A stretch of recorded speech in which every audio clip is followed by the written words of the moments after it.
মাঠ জুড়ে তেল থই থই।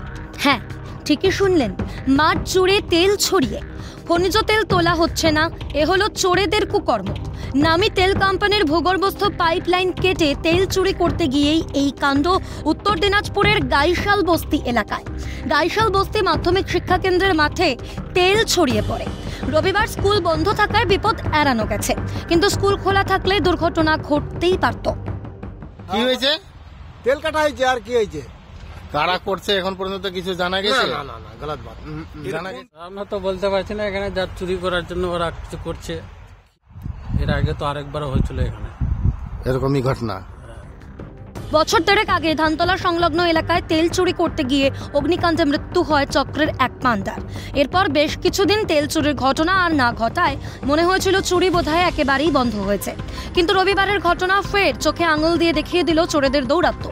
পুলিশ এবং তেল কোম্পানির কর্তৃপক্ষের যৌথ উদ্যোগে তেল চুরি বন্ধের দাবি পঞ্চায়েত প্রধানের প্রতিনিধির।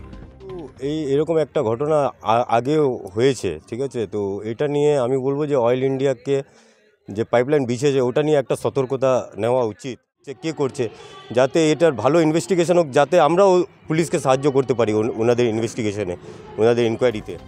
খবর পেয়ে ঘটনাস্থলে পৌঁছয় ইসলামপুর থানার পুলিশ, ইন্ডিয়ান অয়েল কর্তৃপক্ষ। ইতিমধ্যেই শুরু হয়েছে পাইপলাইন মেরামতের কাজ। নন্দদুলাল সরকার এবং বিশ্বরূপ বিশ্বাসের রিপোর্ট, ক্যালকাটা নিউজ।